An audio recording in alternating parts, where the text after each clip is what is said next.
On this episode of What Do You Got, we're talking about the American Mafia.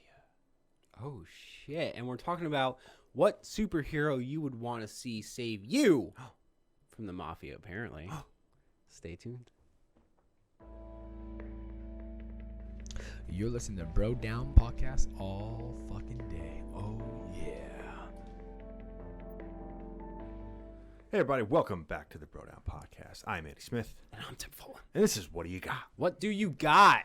This is where we bring a topic to the table that the other person doesn't really know about, and then we just fucking bullshit for a little bit. And that's it. Just chill, hang out, relax. I'm up first. Andy, what do you got? Mob madness. Ooh. So I've been diving deep into, mob documentaries recently. And Daydreaming. fascinating. Fascinating because so many guys now. Yeah. What I found out overview wise was, the mob basically super powerful in America. Everyone knows that, but there was a time basically when there was a question on paper whether they actually existed. Like everyone knew they existed, but on paper, you weren't supposed to talk about it. Guys in life weren't supposed to talk about it. Okay. And then there was a guy who basically came out and testified, I think it was in the 50s. And he basically gave the whole rundown of everything. Like what went on, all this shit. And that's when it was they started coming after these guys hardcore. I mean, he had Al Capone in the 20s and stuff like that.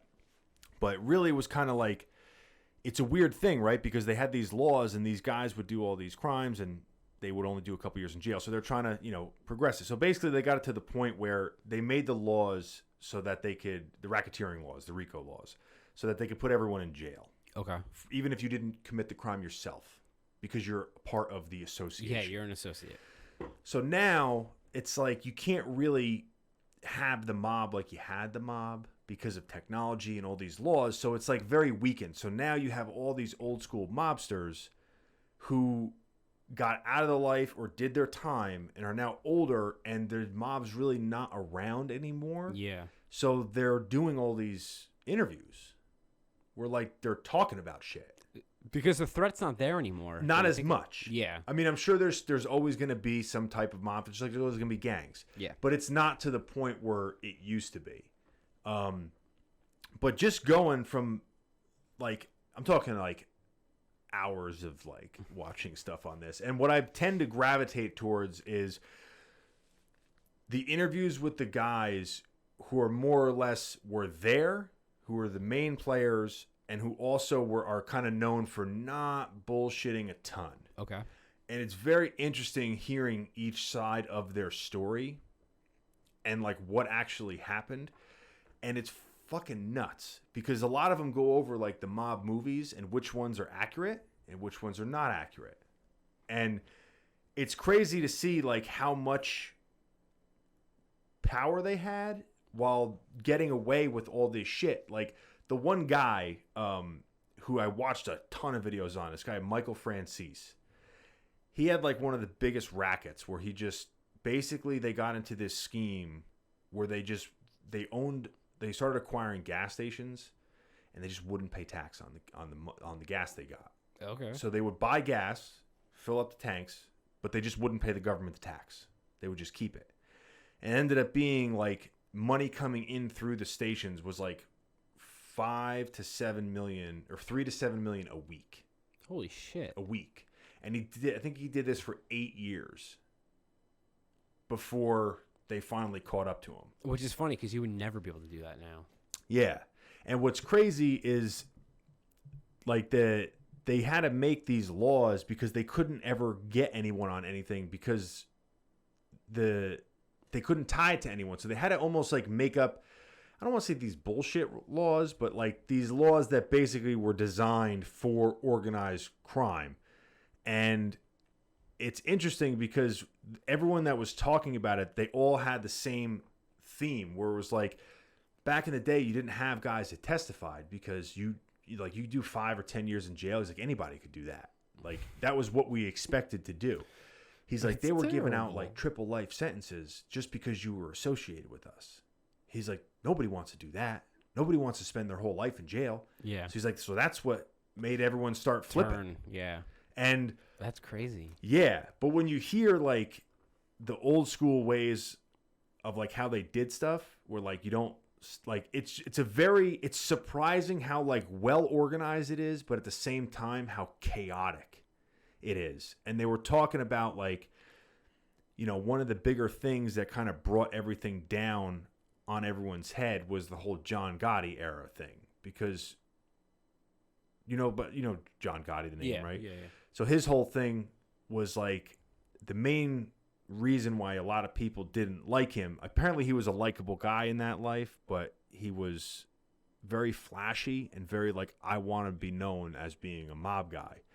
And that was like totally against what they wanted you to look like a normal person, like just fucking blend in. And it just brought all this fucking heat on him.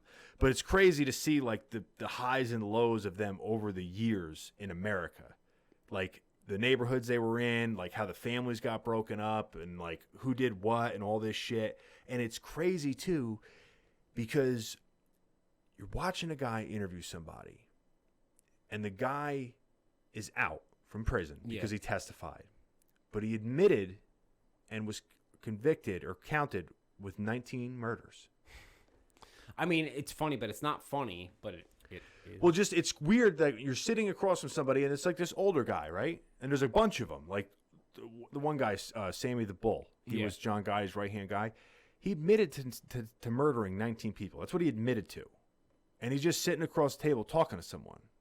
Like, yeah, I murdered 19 people. And they're like, so, and they're just having a regular conversation. That's so weird. And you're just like, if you walked up and saw this guy like pumping gas or something, you wouldn't think twice about who he was, or if he fucking like accidentally bumped into your car, you'd probably tell him to go fuck himself.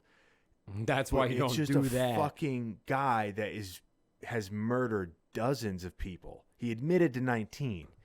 And like just that whole thing just is like so fucking crazy to me. That is a little bit of a mindfuck when you think about it. Like people, and like I'm granted he was the right-hand man, so I'm sure he has a little bit higher of a kill count than most other people. I don't know how to express my feelings over this, but yeah, see, that's another weird thing though. Go ahead. But like he's one of the ones we know about. That means there's going to be other people out there that we don't know about. Yes, sure. Yes. The weird thing with that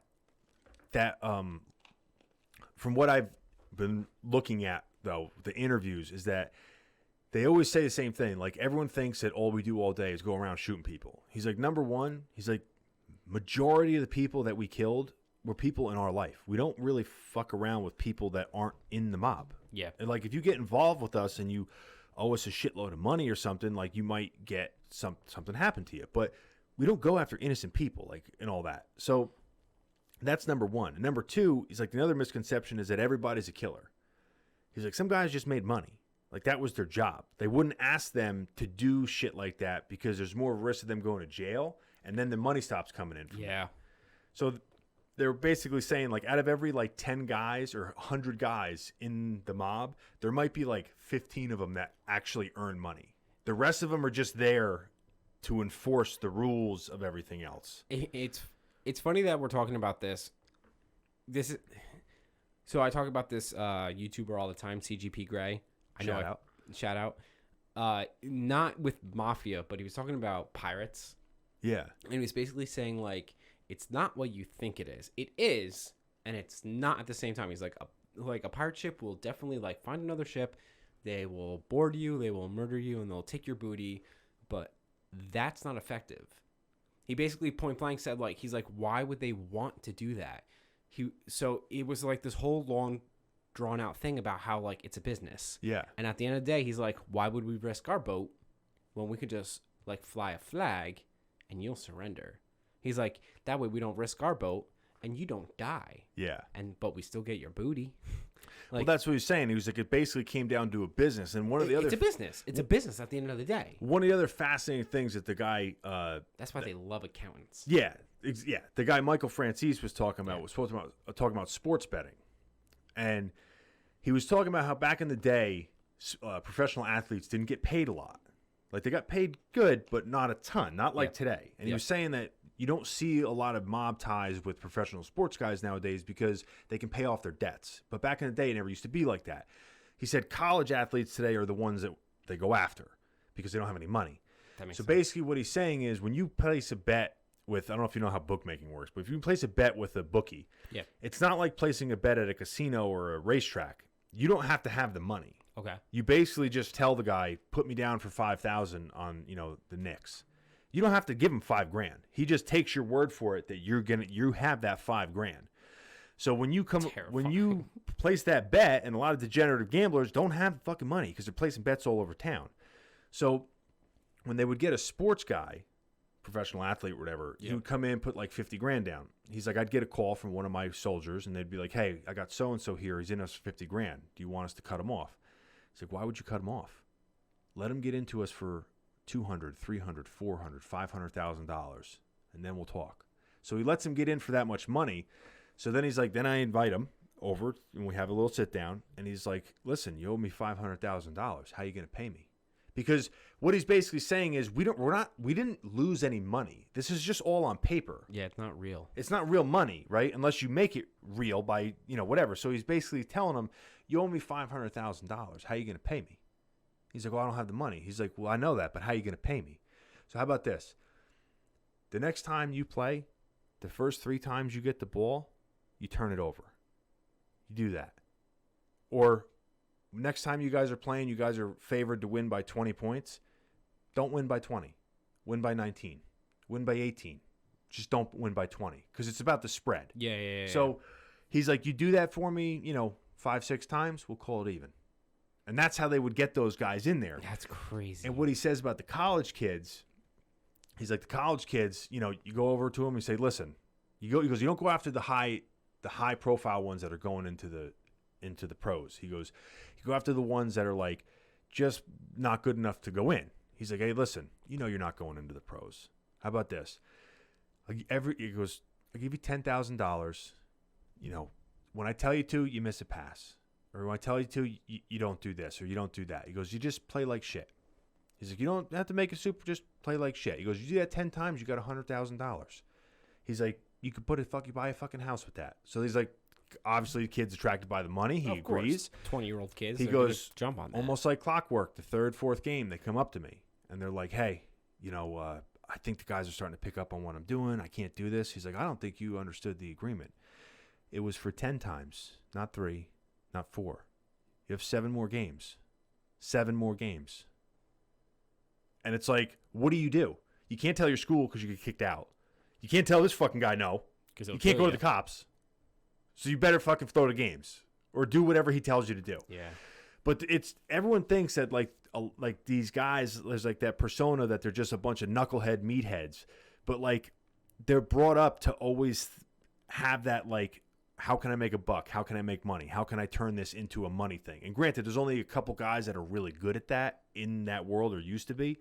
But it's fascinating how they would come up with these schemes to pull money out of shit that no one else would think to pull money out of. Granted, they're not going by the rules, but that might be the understatement of the Yeah. year. They're not going by the rules. It's horrifying. yeah. They're telling college kids they will kill them Yeah. if they don't throw the basketball game. But real quick, before we go on to the next one, we'll run a little long on this one. But Yeah. the other fascinating thing Holy was, shit. if you watch movies like, Goodfellas, Donnie Brasco, and all those movies, those are the things that those guys like pick up on. And that's basically what, every time I see them talk about a movie, those are the things that they pick out. Not like who killed who, but like the little things where he's like, if you're talking to a guy who's a made guy, and you're not a made guy, he's like, you can't even raise your voice to him. You can't call him a liar. So he's basically saying, like, if you're sitting across and both of you guys are made guys and you're at a sit down and there's other people there, he's like, you cannot call the other person a liar. You can't do it. He's like, you immediately lose the argument. He's like, what you have to do is talk and get them to basically fuck up in front of everyone and show that they're lying. Yeah. He's like, and the old guys were great at that.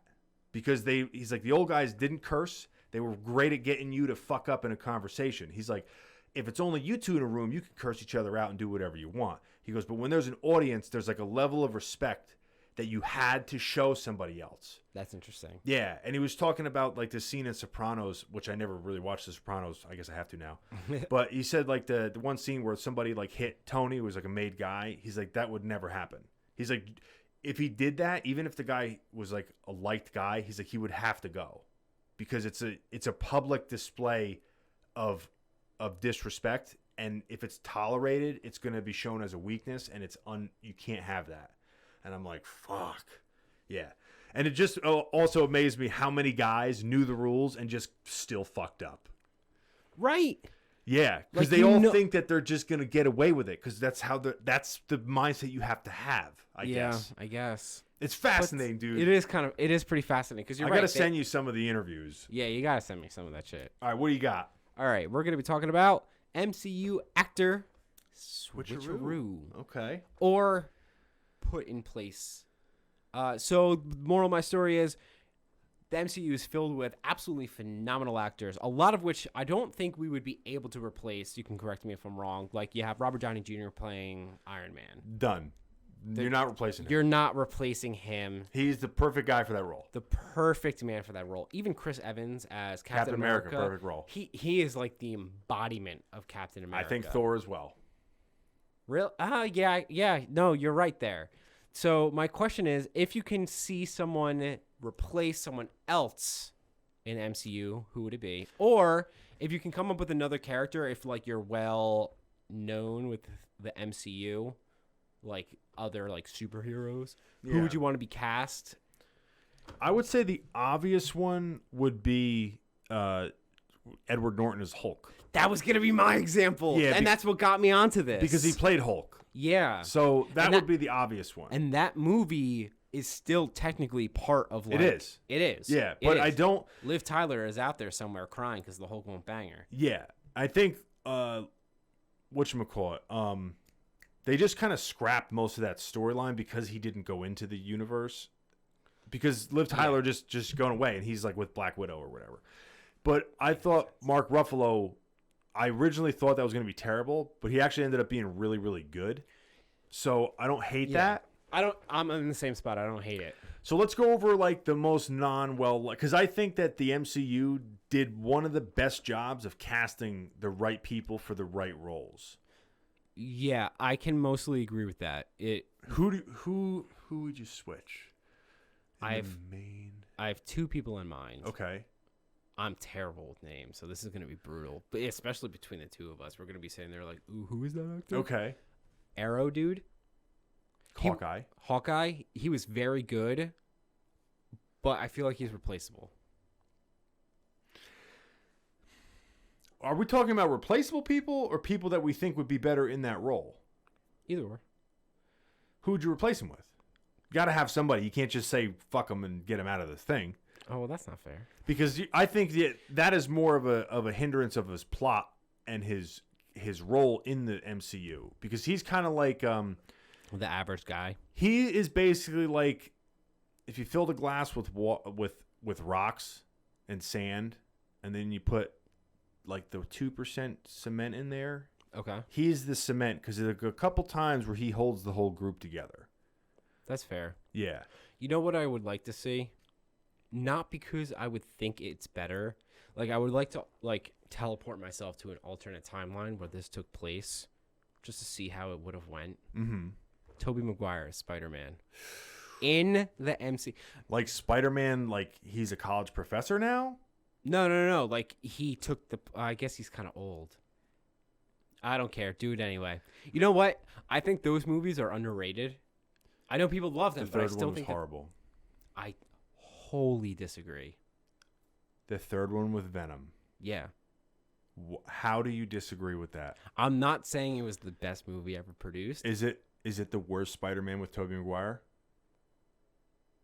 Yeah, that's fair. Okay. That's fair. That's fair. Okay. That's fair. It's a start. That's a start. Venom with Tom Hardy is the Venom that Venom should have been in that movie. Is that part of the MCU? It's Spider-Man. He's a Spider-Man villain. He's kind of like not really a villain. He's like a anti-hero. Yeah, anti-hero. No, I know he's like that, but like, is that like officially part of the Yeah, MCU because I universe. think what they did in Spider-Man was, or in Venom, was they purposely made his thing take place in a different city to justify the fact that it wasn't in New York, because okay. then he would have been there for the invasion. Okay, that makes a lot of sense. And that's why they did that, I think. That makes a lot of That sense. was a solid movie, the Venom movie. I haven't seen it yet. It's really good. If you didn't see it, that's what Venom should have been. Basically, like in the original Venom, or the Spider-Man 3, Venom is basically like he just makes you turn into like this Rico Suave / fucking whatever. But in Venom with Tom Hardy, it's basically like another guy. Yeah. Like it's this thing that takes a hold of you, but it talks to you. It's like your alter ego, but it's not. It's its own entity. Yeah, I see what you're saying. Yeah. It feels like your alter ego. So who could we replace? So I know I said he can't be replaced, but I would be interested to see Henry Cavill play Captain America. Superman. He's clean cut. He's built like a fucking rock. I think those two would, yeah. I think Chris Evans has less of an edge. That's I think fair. Henry Cavill is more of like a pointy, serious actor, whereas Chris Evans has more of like the likable aspect, where he's like, he looks like he's in charge. He's definitely like whatever, but he doesn't have like the darkness. Okay. Whereas The douchiness. no, it's Not more douchey, like the but- serious, like the dramatic, I guess. Whereas, Okay. I guess but I could see him playing him Yeah, for sure. that was my thought too. So those are your two. I guess. See, now that I know I'm the one who made this topic, but now I'm thinking of it in reverse. I'm thinking of people who I want to be replaced. And they're all good actors. Don't get me wrong. It's not that Are we saying X-Men as well? Because they're technically. they are and aren't. I think they're rebooting it, so I don't think. I mean, go for it. This is First of all, if anyone says Wolverine, they can go fuck themselves. I agree. Jack Human. Hugh Jackman. Yeah, Jacked Human, is Wolverine. And He's the only guy that totally doesn't fit the description of Wolverine, because he's like 6'2". He's got like a fucking like a CrossFit body, but Wolverine is supposed to be like 5'1" and like just this little tank. But I don't give a shit. That's the only one I don't give a shit about. He, for some reason, is perfectly cast. He got more jacked every movie. Every movie he got more jacked. How? I don't know. He's like 80 at this point. Dude's a beast. Yeah, I don't know. They kind of did a fucking excellent job, dude. I don't know. Because I'm thinking about it, I was like, maybe Paul Rudd, but then I was like, but he's so fucking funny. Like he was. That's how Ant-Man's kind of supposed to be. Yeah. What about villains? See, all the villains are kind of like silly. Thanos? He's silly to a degree. Also, too, I felt like they didn't really dive into any of the storyline with Thanos' little crew there, with Squidward, the giant guy. Yeah, they could have expanded on that a little bit, but that being said, we did already. It's funny because like part of me is like, they kind of rushed into like the that whole like thing, and then someone else was like, it took 14 years. 22 movies. Yeah. 22, and then I'm like, all right, you know what? That's. I fair. just felt like those guys were kind of just thrown in there, and it would have been a little cool to have a little bit of background. If they had like thrown them in a little bit in some of the previous movies, a little bit. Yeah, but it is what it is. It is what it is. I don't think. I don't know. I don't have any hard ones that I would want to switch. I can't think of a solid actor that I would want in the MCU. Every now and then, like I hear a name that like they were thinking about it. Yeah, I don't know who. I don't know who I would switch. Loki was great. Everyone was great. Skarsgård was fucking excellent. Like Who? the guy that plays the scientist with Jane, the older guy. Oh, yeah. Yeah. He I don't. Yeah, Even dude. Odin was great. Dude, come on, it's Anthony Hopkins. Yeah. It's fucking you can't. Yeah. No, You know what? This nobody was a gets terrible switched. topic. Nobody gets You know switched. what? Nothing has changed. Everything stays exactly the same. Everything stays the same. That thing's on point. Yeah. I'm disappointed in myself. Yeah. I replaced myself with Zach. Zach, that's a shout out. Any final thoughts on who you wouldn't replace? No. Okay. Well, I think that's it then. Bye. I made that joke last time. Let us know who you think you would replace in the MCU if you had the option in the comments down below. Also, let us know if you're affiliated with the mob. Where's Jimmy Hoffa? Do you know where Jimmy Hoffa? One of the guys talks about that. Where's Jimmy Hoffa? Let us know. Said somewhere wet, but that's it. Said the guy in The Irishman didn't actually kill him. We all know where Jimmy Hoffa is. No, the we do. problem is that none of us agree on it. I see what you did there. I'll catch you guys next time. You're listening to Bro Down Podcast all fucking day. Oh,